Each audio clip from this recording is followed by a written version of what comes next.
welcome to the show. Today we are going to dive into the world of poetry, its beauty, its mystery, and its deep roots here in Waco, Texas. Our guest is someone who spent a lifetime celebrating the power of words, Yes. Preston Kirk. Good to have you here. Thank you, He's a Ann. writer, a passionate advocate for poetry, and what some might affectionately call a walking archive of Waco's literary heritage, from local classrooms that inspired generations to the halls of Baylor and the renowned Armstrong Browning Library. Preston has studied, written, and really lived poetry in all its forms. Today, we're going to explore the source of his inspiration, the poets who shaped Waco's cultural landscape, and the national recognition that he has earned, and even a legendary tale or two, maybe, from his long time as Baylor's campus poet of ill repute. So settle in as we celebrate poetry, place, memory, just some wonderful things ahead as we talk about the story of our great community. Good to have you here, You're very Preston. kind, Dan. I Oh, appreciate this is that. fun. So let's begin with the roots of your interest in poetry, if you would. Was it a scholarly beginning, a personal spark because you just wrote poetry as a kid, or Well, what? no, I don't think that my childhood introduction to poetry is any different from a lot of Americans of all walks of life. I mean, we start out learning Mother Goose's nursery rhymes, Mary, Mary, Quack Contrary, Roses are li- red, violets are blue. Little Bo Peep, Twinkle, Ah, Twinkle, Little Star. We uh, go to church or to the synagogue. We learn the Psalms, the hymns which and are yeah. hymns. We sing music in school, and then probably by the fifth or sixth grade, we're asked to write our very own poem. And when we discover we're pretty good at that, uh, we keep feeding that little bug that says, you need to write some more. For me, in high school, I had a fabulous teacher at La Vega High, and that was the inimitable, legendary Mabel Legg. Yes, she was She a taught, legend. she taught Shakespeare and literature and Mhm. English literature, and because she taught Macbeth, we called her Lady Maclegg. But uh, she stimulated so many students to become good writers and journalists and Mhm. to appreciate the literary arts. And I recall that she lived to 102. Yes. And I know that in the summer of her 100th birthday, she was still in Waco, living at the Quality Care, Hmm. and she was taken to a July 4th picnic. And there she recited for more than an hour from memory poetry that she had learned, patriotic poetry. And you have to remember that she was teaching school at age 16. So I remember I did a story on her a long time Oh, ago. Yeah, yeah. and her story is remarkable as a teacher, as an educator. The train came by the one room Uh-huh. schoolhouse. The soldiers were waving. The war was over. Is that not inspiration? And then, many years after I started my journalism career, I came back to Baylor to dedicate a brick on the Walk of Fame up to Old Main. Hmm. And I spotted her in a wheelchair, and I went over to her and greeted her. And I said, "So you have a brick here?" And she said, "No, I have two bricks. I earned 2 degrees here Yeah. because the state made 100 plus years ago these young teachers to come back and actually earn their certificate to Hmm. teach." So Hmm. she was totally inspirational. I won the English medal, the drama medal, and the Spanish medal while at La Vega. So at one point, I'd written a poem, and the Wilkerson Hatch Funeral Home said, "We would like that poem for our newsletter." And I got $4. And I thought I was You were a rich. published author. That's about $32 in today's money. So that was nice money Oh for a man. kid. That I'm just so thrilled to talk to someone who actually had Ms. Legg as a teacher because again I knew her as a very elderly lady and truly a legend though, as you say. That is neat. Have you been a part of poetry societies? Well, I would uh, I would probably have to characterize myself as not a student of poetry, but a practitioner of poetry, because I mean I know iambic pentameter and metaphors and similes and onomatopoeia, the sounds we make in poetry, but uh, I haven't studied consonants and uh, deeply taken a poetry course. My great enjoyment is from the writing and presenting, and as you know from our earlier meetings, I was an actor for many Mm-hmm. years, Yeah. so the poetry was a big help. And going back to Mabel Legg, she made every student memorize the prologue to the Canterbury Oh, Tales. yes. Well, we all had to do that. Joffrey Juan de April with the with the Sota Shurasote, the Drot marched Persit to to the the Rote, Rota. and it's there. You I know. can't erase it. But yes, I joined while I was at Baylor University, the Poetry Society of Texas, and they made me their youngest counselor at that time for this area because we were trying to create a Waco chapter. We didn't have a Waco Mm-hmm. chapter, and so I wrote for the newsletters. I interviewed two living poet laureates of the state of Texas who lived in Waco, Margaret Ralty Edwards and Catherine Harris. And Oh, good. they were very helpful. They gave me some of their publications, which I, many years ago, gave to the House of Poetry at Baylor, which is no longer exists except in the Texas collection. Mm-hmm. So, yeah, I was early and I was charged up and I made mistakes. Well, that's how we all learn. National recognitions, connection to your work, Well, Preston? I've been in a national anthology called Poems Take Flight because as a journalist, I covered the Apollo space shots 8 through 14. Yeah. I was standing in Mike Collins' front yard, who was circumnavigating the moon when Neil Armstrong stepped off. Mm. And I wrote a poem called The Leap. And it was about our leap into space, starting with Icarus and the winged Mm-hmm. one learning to fly, but how we have taken one step after another to get to the moon. And so they published that. More recently, I was surprised.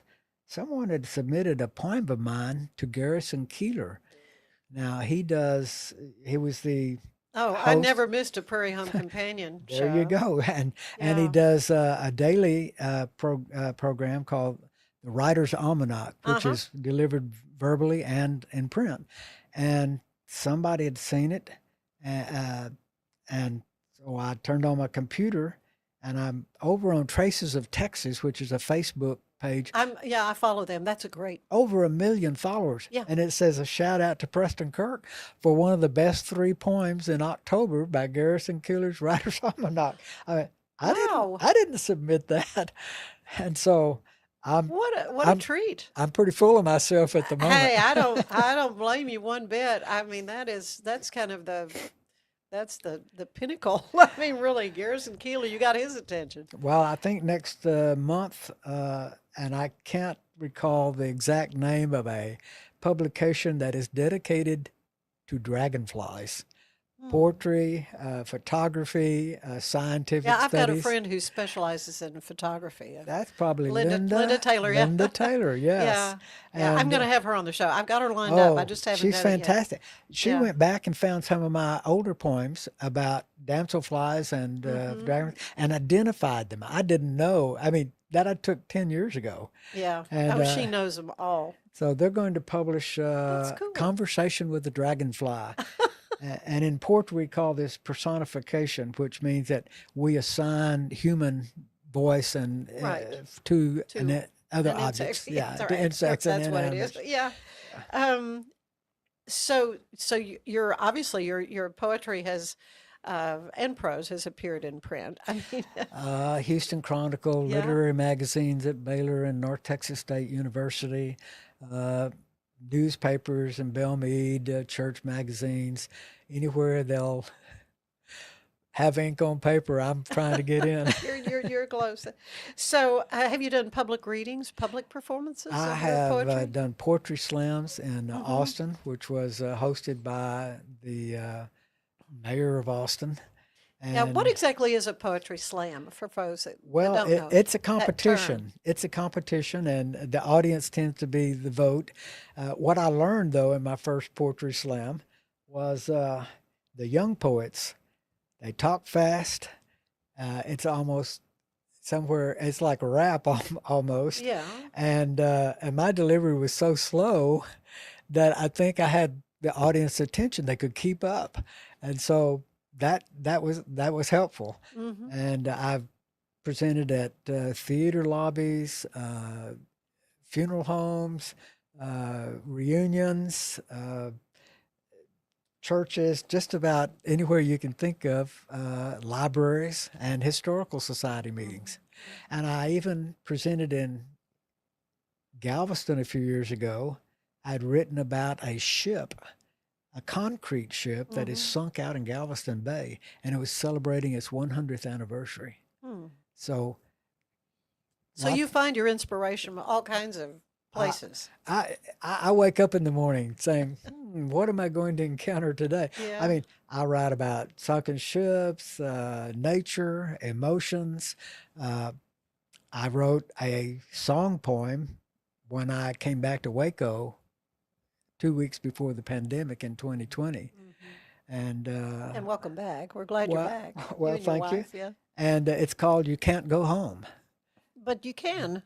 Well, I hope I'll share it with you. It's very I short. would like to, yeah, please. Now, I'm not in my singing voice, so we've got rain and allergies today. You can't go home. In the town where I was formed, Waco, I've now returned, fully reformed. Tell all my friends I'll make amends. And now you've all been duly warned. Been 50 years since I was there, Waco, but I'm still a Baylor Bear. Close again with my dear twin, and brother Dave can cut my hair. Yes, I know it's Nouveau Waco. Give some credit to Chip and Joe. Half the nation's made it a destination, and we're all eager to see it grow. Waco's a place for growing old, loving on our green and gold. Much to do before our adieu, but we promise you that will be bold. Ta-da! Ah, a little nod to the Beatles' Yellow Submarine. I love Yes, it. that's I right. love it. I Uh, love it. Apologies to the Beatles. No, oh, that's why we love poetry. You mentioned funeral homes, but so often, on the program for a deceased person, there'll be a poem, and there's like flowers, and thank you for these beautiful flowers you brought, Thank you. Preston. Happy But Thanksgiving. they have a way of comforting, and so does poetry. Yes, I'm often asked why do we want people to read poetry? Why do we want them to write poetry? They have so many benefits, and I was thinking that you're probably going to ask me that question today. So I actually That's good prepared because I something. didn't know I was going to ask you Yeah, that. yeah. You're a mind reader too, Preston I Kirk. actually prepared something. Uh, Poetry begins with research and curiosity, by the way. Yeah, sure. So I looked this up, and it has emotional, cognitive, and social benefits. And I just want to talk about the emotional benefits Yeah. because we are in the holiday season Hmm. and people are sentimental, they're emotional, uh, Some are very lonely. they're very lonely in recollections. So it said emotional processing and catharsis is another psychological benefit of writing and reading poetry. And poetry provides a safe and creative outlet to explore those processes. Hmm. It's self awareness, self discovery. I mean, every time I write a poem, I discover how am I connected with this subject and how did it affect me. It's stress reduction. And of course, it increases hope and resilience. You find that in a lot of poetry. It's not all dark, it's not all uh, jive talk. Hmm. Hmm. Yeah. so much more I want to talk to you about. You've said that we're surrounded by poetry, so I want to get into that when we come back.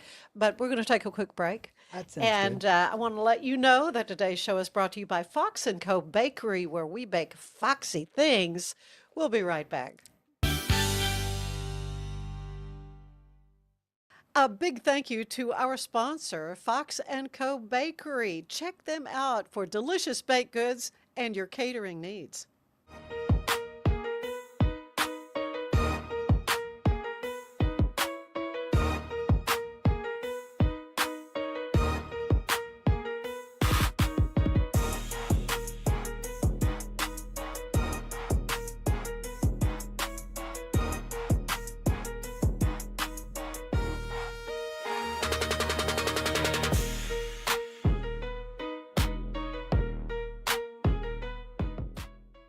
At Mapiful, we believe in celebrating your journey. Our unique personalized products are designed to boost your confidence. From custom home decor to meaningful gifts, we help you cherish the memories that make you who you are. Visit mapiful.com and start celebrating your story today. Finding a sleep sack that my baby likes has been a struggle. The sleep sack from Joy is a major upgrade. It is all natural eucalyptus, which is breathable and hypoallergenic.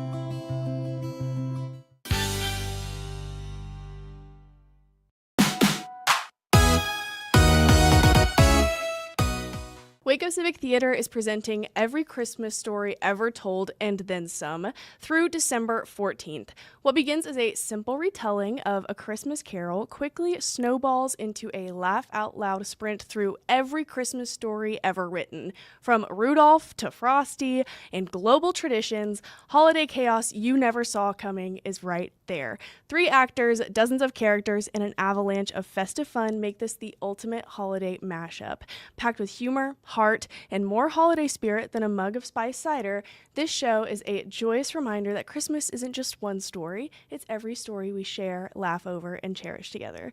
The Dr. Pepper Museum welcomes Waco and the surrounding communities to a Dr. Pepper Christmas happening Saturday, December 13th from 4 to 7 p.m. Whether you're a longtime Dr. Pepper fan or simply looking for a unique holiday experience, you can join them for an unforgettable celebration as a community. There will be a meet and greet with Santa, a holiday make-a-soda experience, free museum admission, and holiday raffle baskets. A Dr. Pepper Christmas is a free event excluding the add-on ticketed experience, so be sure to join them for the magic of a true Dr. Pepper holiday. I'm Elizabeth Riley with Act Locally Waco, and I will see you next time.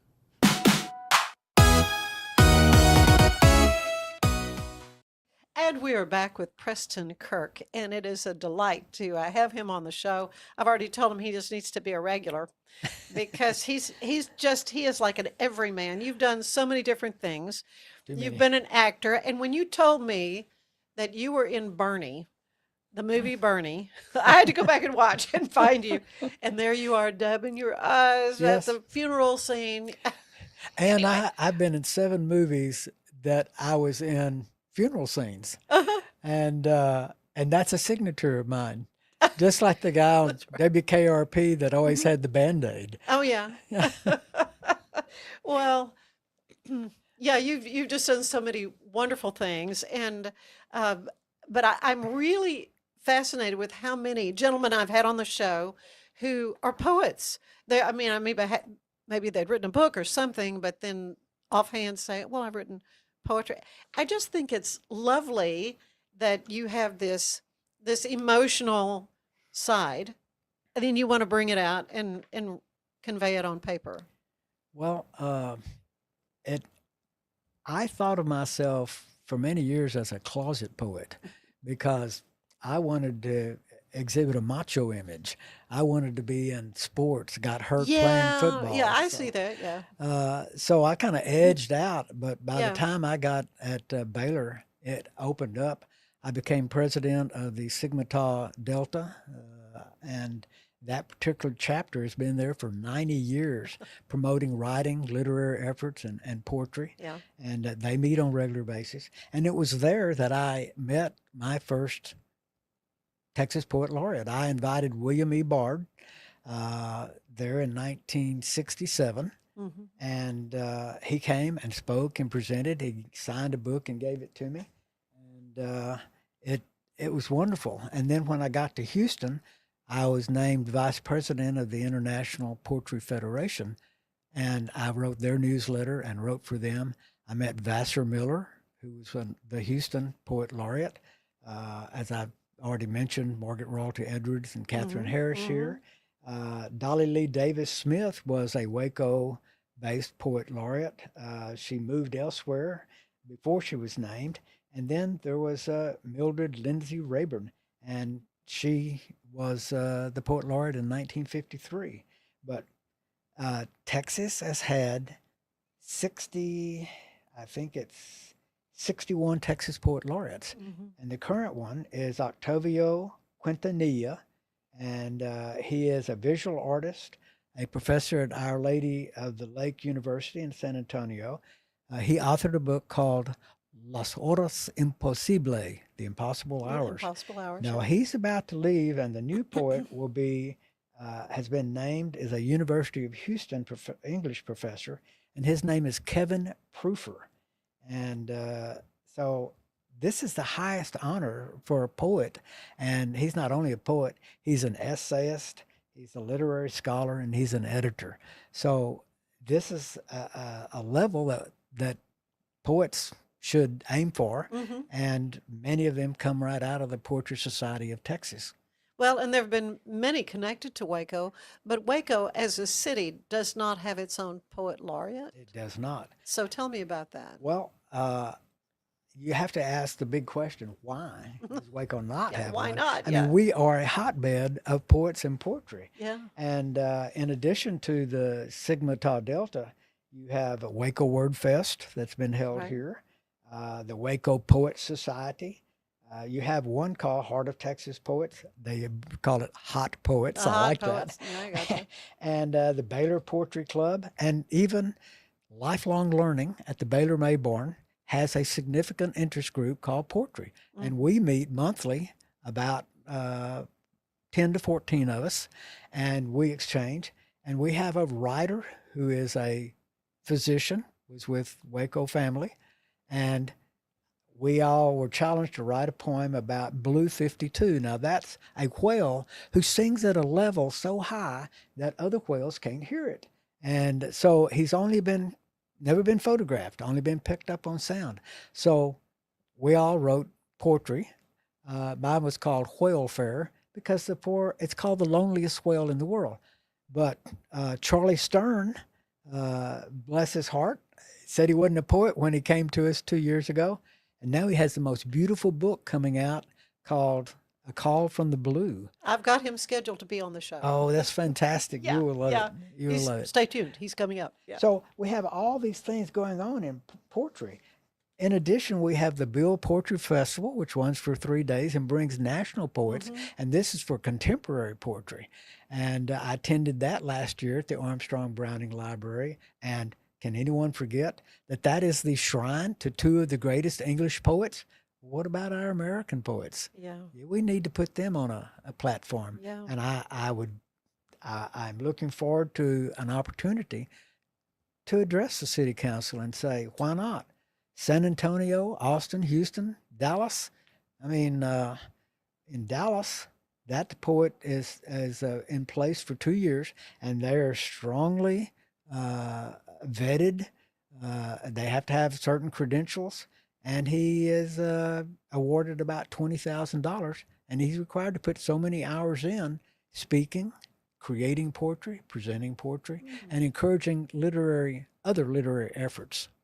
So I hope Baylor. Well, I wonder, is there a grant or something out there? I mean, it's all a function of money, as they say. So. Well, if you look up Dallas Poet Laureate, and it gives you the page, all the requirements, and at the bottom there are all those big sponsors. And at the end of the term, there's a company called Deep Vellum, a play on the words Deep Ellum, and Deep Vellum publishes the poems that he's written in that period as a book. I know a book. So it's a double reward in my view. That is fascinating.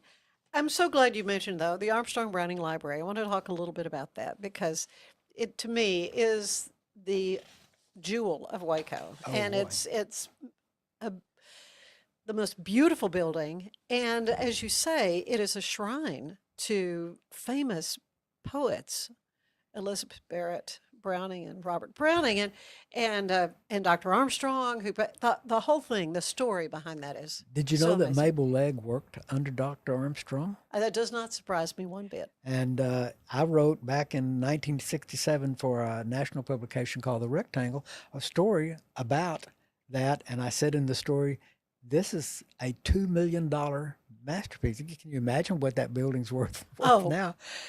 It is yes. the largest private collection of stained glass windows in the world.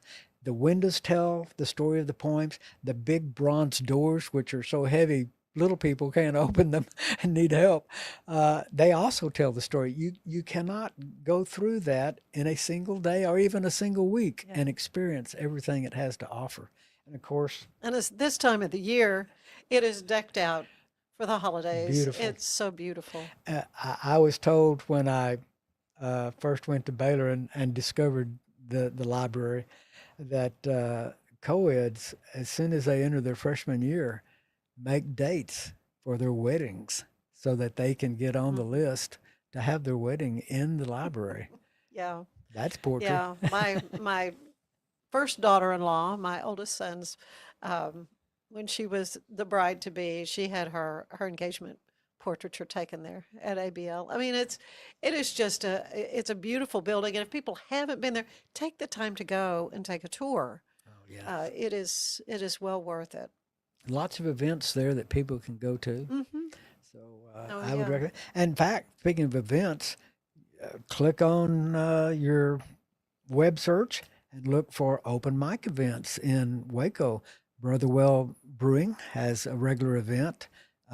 There's one at a coffee shop across from Hotel 1928 occasionally, and So an open mic event means poetry. poetry. Okay. And you simply need to arrive early, sign up, and present your poetry to an audience that is attuned to poetry. And I think the Fabled Bookstore and Cafe, I presented there a couple of times. I presented on National Public Radio in Dallas. And it is a thrill to have that affirmation of talent that I think is God given. Yeah. Oh, yeah. And well, but you're willing to use it and share it, which is so great. So let's circle back to this little known tale about your tenure as Baylor campus poet of ill repute. Well, And you had a run in with Baylor administration? yes, I did. I was the editor of the Phoenix, which is a literary, an editor of the Phoenix, which is a literary journal at Baylor. It's been there for many, many decades. And as I said, I was active in the Poetry Society and Sigma Tau Delta, and I was pretty full of myself. And there was a magazine on campus called the Ascani, and I was asked to write a story for it. And I said, I want to write about being a young poet. Well, I made all kinds of tragic mistakes. I wrote as if the young poet, myself, was riding a motorcycle around Waco and across campus, which I did. And I was critical of what I saw. And I was critical of older poets. I was critical of the smells around LaSalle, where the sewage plant was, which had never been cured for a long time. I was critical of things on campus. I used a word I should never have used in addressing a minority, and I made those mistakes. It was the way I felt at the time, and now I am one of those octogenarian poets. And Margaret Raltis had told me, and I know she impressed me before I wrote this. She said, we need the organizing of poetry in Waco. We need to leave that to younger poets, younger people who want to move in literary circles. Well, I must have embraced that a little too much. The 3,000 copies were seized after they came off the press and destroyed. Oh, I don't know if I may have it here. so you don't have one copy you weren't I able have to? one copy. Oh, gosh. I found it. I Oh. won't give it up. No, I probably don't. I probably shouldn't show you that. But it's a photo of me on a motorcycle. I'm sitting on a hilltop before you turn off to go to the Waco airport, just off Lakeshore Drive. That was not developed at that time. And I'm wearing a German military helmet. And so Oh, I insulted veterans, minorities, oh, Wacons. everybody, you And equal opportunity Admiral insulter. McCall was, I'm surprised he didn't call me in the office, but I was to get my degree about 3 weeks later. Oh So gosh. thank goodness. Oh well, yeah, you shared with me before we started the Lariat. It did a wonderful, wonderful write up on you, Lariat legend and interview expert. Of course, the Lariat is the paper of record at Baylor University. Well, I'm going to be, I did find this. This is what, Oh, you found it. this is Oh, what it here, let looked me like. hold it I'll up. let you do that. I'll hold it up like this. Hopefully not too many close-ups. I rode that motorcycle all through college. I couldn't afford a car. And, Oh man. but, you know, you start out, as I was saying, young, you encounter poetry. It just has a way to express yourself, to release your tensions, to really to learn other cultures, because I've learned all kinds of other cultures through poetry. So I brought a couple of things to share. Please, I do want, and the time we have left, I want to hear some of your poetry. Well, We've heard you sing. So. Today is a very stormy day. And so I would like to read one I wrote a few years ago called Weather Beater. And if the camera can pick it up, this is a yellow bus zipping across the countryside, trying to get the students before the storm hits. Yeah. So Weather Beater, big yellow bus rolling across the plains, worried driver intent to beat the rains. Precious cargo gushing with excitement from a day of friends and enlightenment. Rainfall is welcome, you can't buy it. Syntax soil is thirsty, you can't deny it. A real good soaker could end a forest fire, but a deluge makes flooding that much higher. That sweet smell, Aussies call it petrichor, arrives like a visitor from a distant shore. The dog's inside and the chickens are penned, the car's in the port, and here comes the wind. Farmers and ranchers hurry and scurry. Moms think of their kids. They try not to worry. But that bus rolls up in the nick of time, just minutes ahead of a Texas squall line. Now it can pour, fall, pound, even splatter, shower, pelter, or burst. It doesn't matter whether it's mizzle or drizzle or a real monsoon. The bus got here first on that stormy afternoon, kind of like we're having today. Yeah. Yeah. But in Texas, we don't usually fuss about the rain. Oh, that's We're true. glad to see it. But you know, in this period of the holidays, I reached back and I wanted to find something very, very special. And it's a poem that I think I can get my hands on it here pretty quick. You Didn't Call Today. And it's about a person who's kind of down and out, and he's trying to reach his girlfriend. Now, this is a photo that was provided to me by a The professor. wall phone. Yeah, a professor at St. Edward's University. And from his photos, many of my poems are written from images and photos. And so it's a phone on an ugly wallpaper in a hallway. Yeah. And the man writes this way, and he's obviously lonely. You didn't call. My pay, my room, the whole world's gotten small.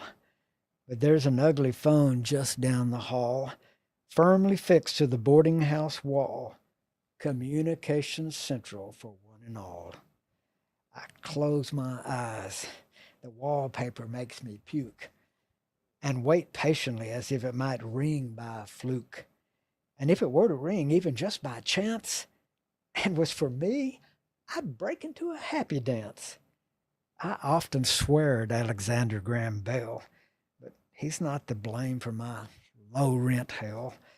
I stare at the instrument of his mighty success, and I rue the days and nights of my excess. I've worn a rough spot on the hardwood floor, standing by that lonely phone outside my door. Sure, I could hear it in my cramped, foul room, but I wait in the hallway to escape the gloom.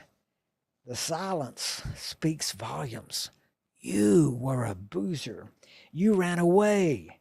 You tried but failed. You're a loser. When I'm not washing dishes for dismal pay, only cigarettes and coffee seem to fill my day. It's raining now. As I wait and quietly cry, without your voice, I might curl up and die. But I've not heard a word from you, baby doll, because once again, you didn't call. Mm. So we vanquish those emotions by letting them out, I think. Yeah. And I appreciate you letting me read a couple of things. Oh, Preston, I love it. I love hearing poetry read and the emotion that you convey. Well, maybe you should challenge your viewers to a limerick contest. Okay. And that's only 5 lines. In fact, do you know what the most popular poetry in the world is? What? 2. Free verse and haiku. Haiku. Which is only typically 3 lines, can be 7, but there are 163 forms of poetry.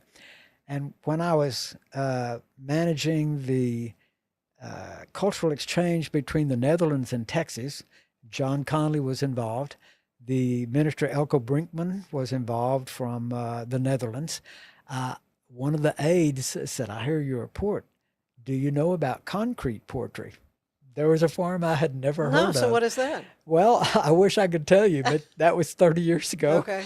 And but poets, I say, come out of the woodwork. Show us what you got. Don't be shy. Don't be ashamed. I mean, put your talent out there. And I think with the city's help, maybe a poet laureate, ours will stand out with the other great cities in the state. I don't think there's any question that Waco's got some amazing poetry. And of course, you said, where do we hear poetry? Well, you even hear it in commercials. And so last night when I was pulling my notes together, suddenly the Brill Cream song came on. Brill, and you sing it as a young kid, so this is where you get in poetry. Brill cream, a little dabble, do you? Brill cream. You know the next line? You look so debonair, Brill cream, all the gals will pursue you. They want to run their fingers through your hair. I never remember. So that's how we begin to embrace poetry. Yeah. And then it embraces back. So obviously advertising has latched onto that. I guess I should be labeled what? The Pied Piper of poetry promotion. And that's good. That's good. Oh, Preston, you were just a joy, and really so lovely to get to hear your poetry. And you need to come back because we'll talk about a different aspect of your life. Talk more about the acting. I think would be fun. But it's a joy to have you here. Well, you're an asset to helping all of our organizations and interesting individuals share themselves with others in the community, and I salute you for that. Great fun. Thank you, Preston. Thank you, and happy holidays. To you as well. Stay with us. There is more of the show ahead, and we'll tell you that today's show is brought to you by Gather & Co. Kitchen and Bath, where they are transforming houses into homes. Stay with us.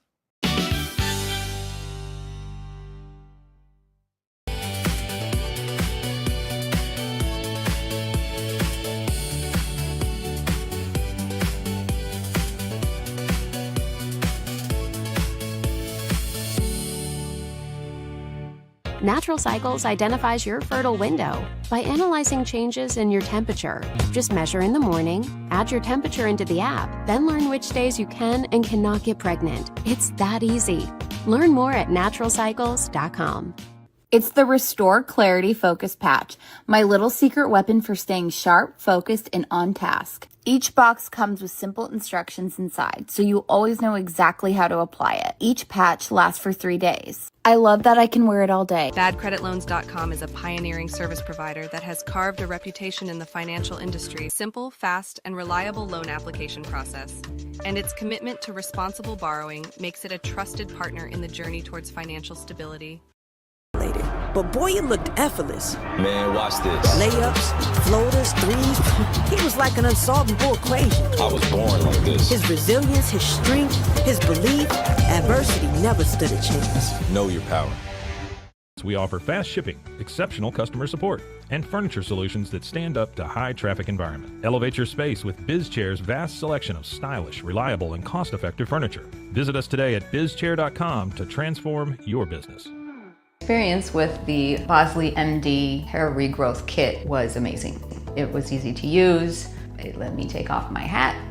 I could go in public and have my picture taken and feel normal again. BosleyMD.com. At Tusain's, we understand that maintaining a healthy lifestyle can be challenging, especially in today's fast-paced world. That's why our mission is to make fitness accessible to everyone, anywhere. Visit Tusains.com today and start your journey to better health. That's TOUSAINS.com. Launched in 2023, ushers in a new era of sapphire ice cooling technology, offering nearly painless hair reduction in just 3 weeks.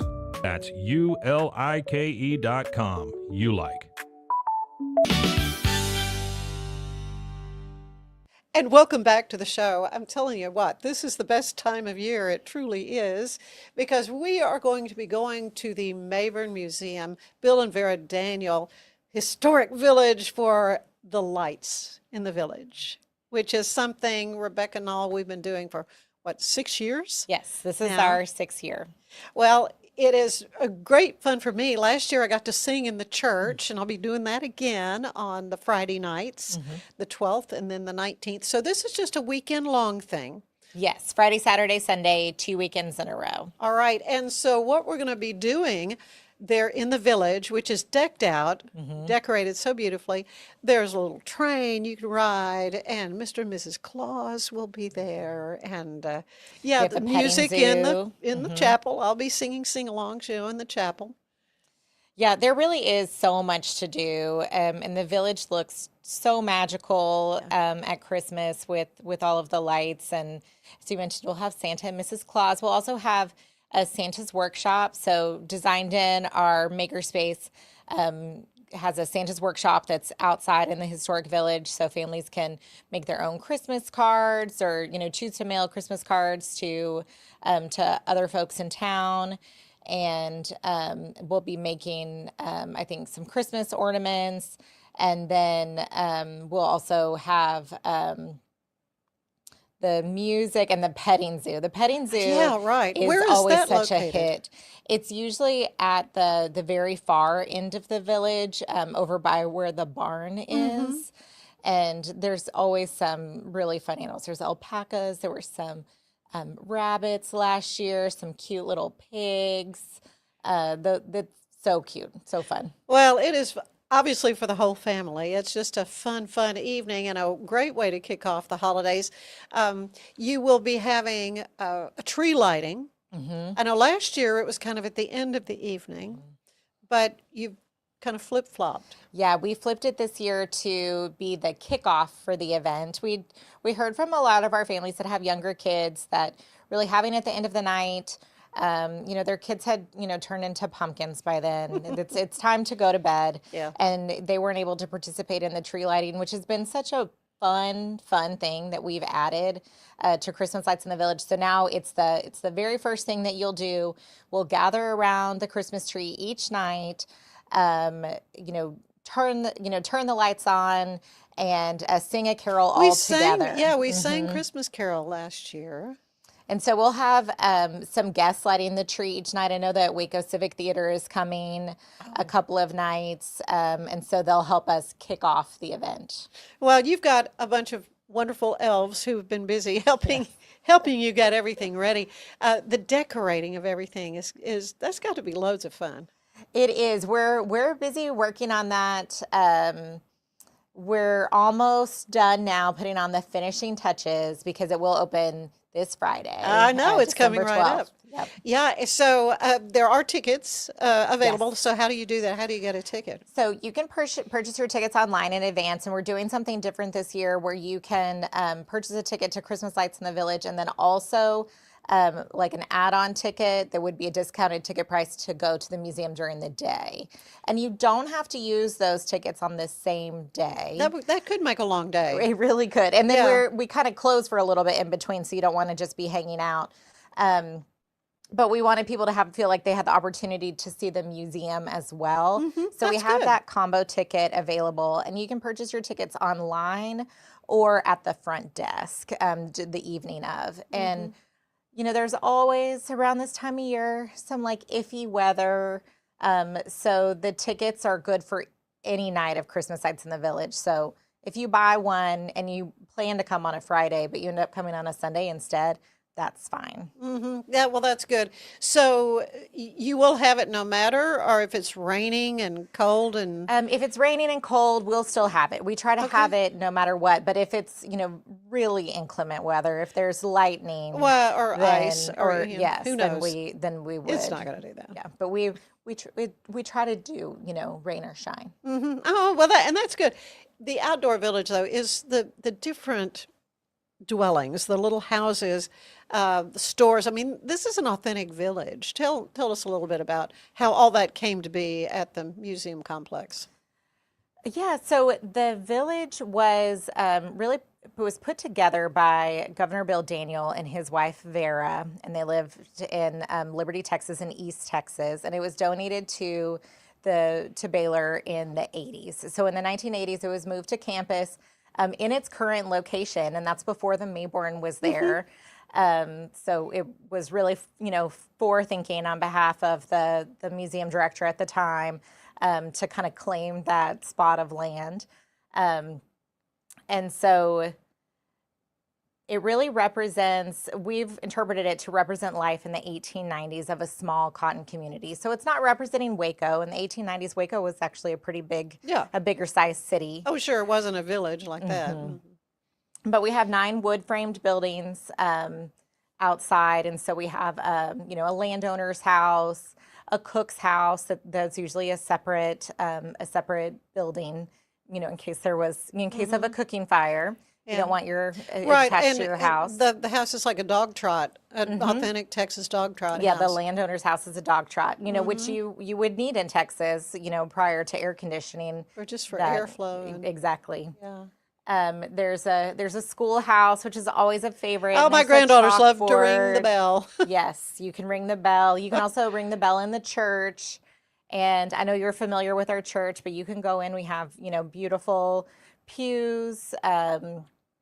And you can stand at the pulpit. We have Bibles in the church. You can play the piano. You can go into the commissary or the general store and look at what a Sears catalog would look like. We have a replica of a Sears catalog from that time period, and what you could purchase in a general store versus what you had to order. Yeah. It's very immersive. Our families really love it, and it is so wonderful to bring some Christmas spirit to it this time of year. Oh yeah, well and you mentioned the opportunity for you to try your hand at some handcrafts with making the Christmas cards. I did that last year. It was so much fun, and you could also just make them and then you'll send them to like nursing homes. Yes. We did that last year, and that is our plan to continue. Last year, the Christmas card decorating was so popular.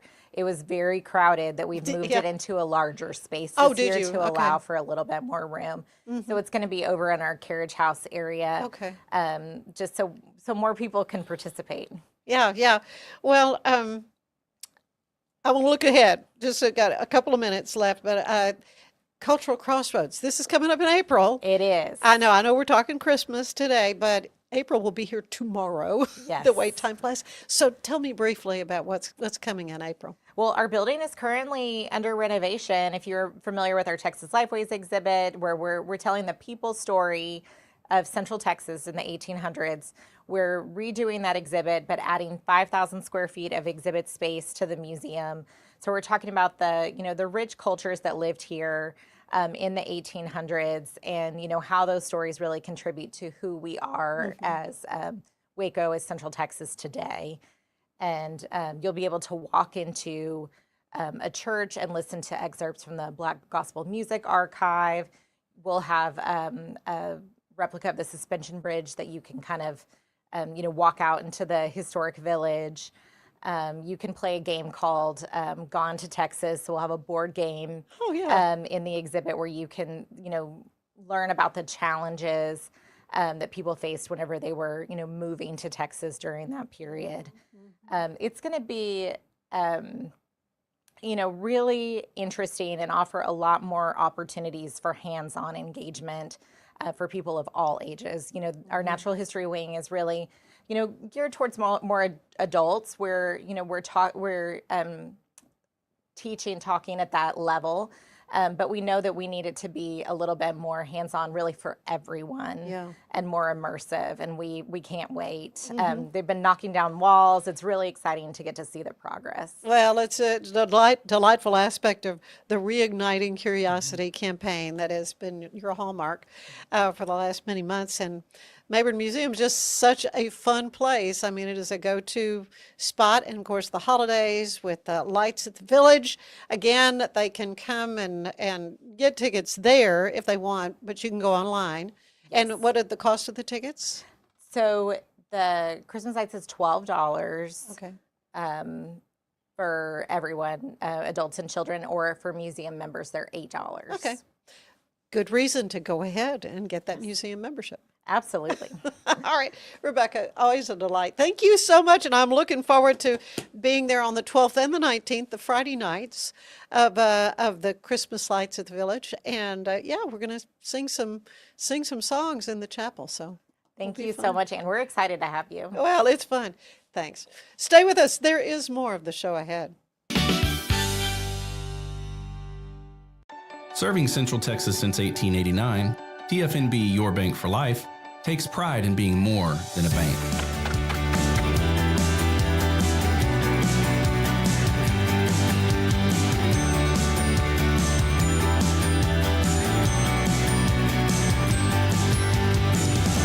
At TFNB, we remain committed to these principles.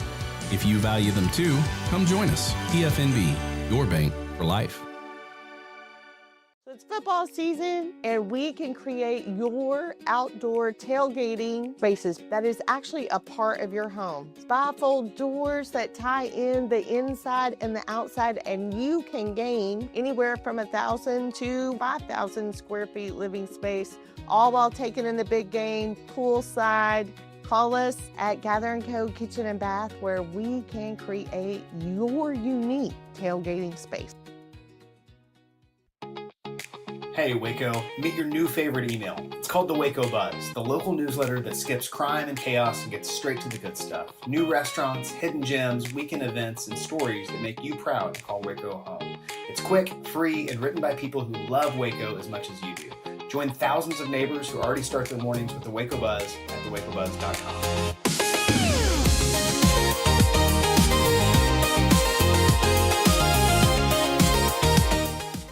A journey into new thoughts, new cultures, new adventures. So what are you waiting for? Start your journey with Babbel now.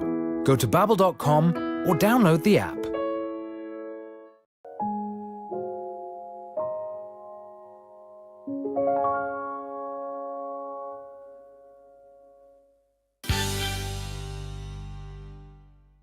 Christmas time is always special at the magnificent Armstrong Browning Library. It houses the world's largest collection devoted to the lives of Victorian poets Robert and Elizabeth Barrett Browning. Here you can get a glimpse into their everyday lives. And besides, who doesn't love a wonderful love story?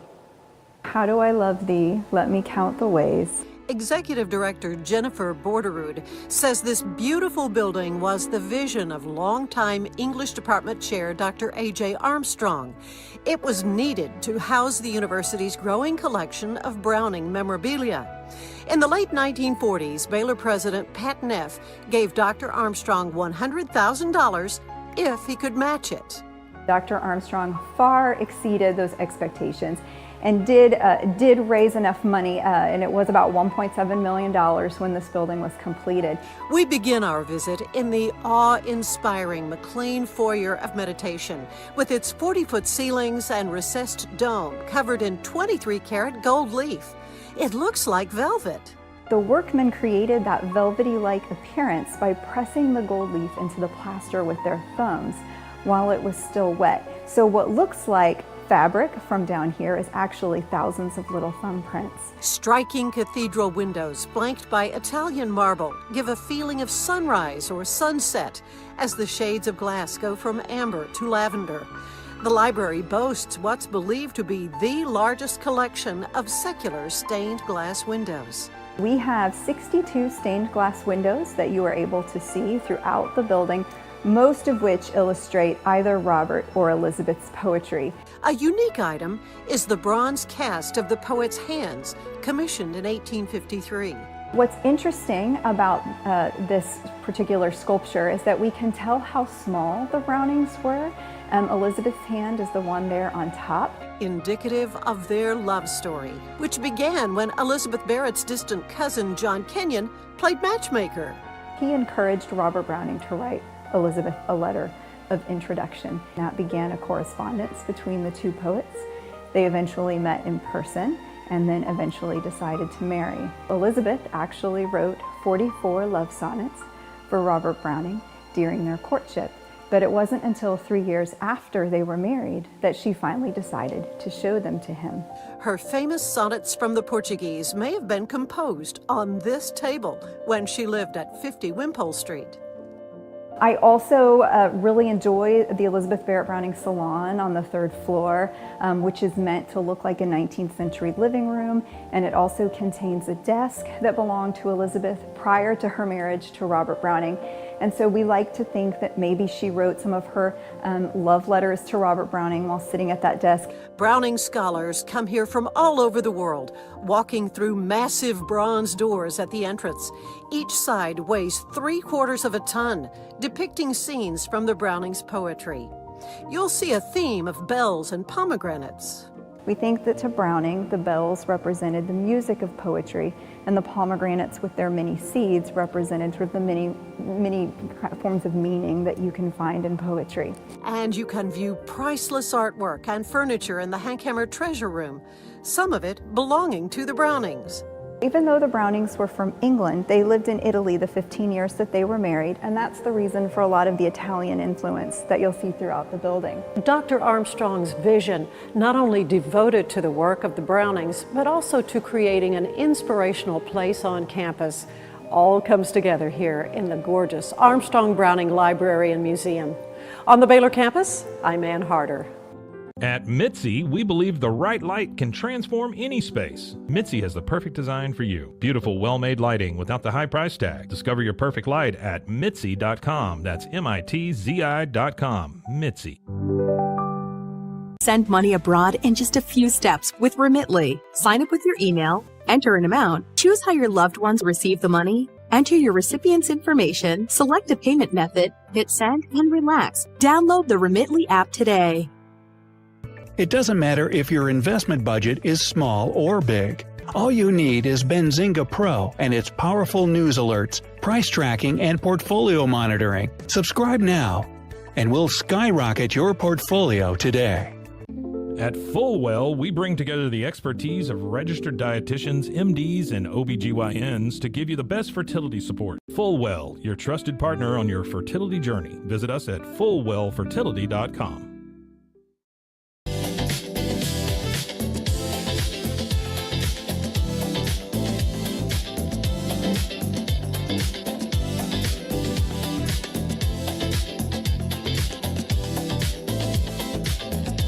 Unlock a world of convenience with Mully Box, your one-stop solution for personalized subscription boxes delivered right to your door. Each box is tailored to your taste. Mullybox.com. That's MULLYBOX.com.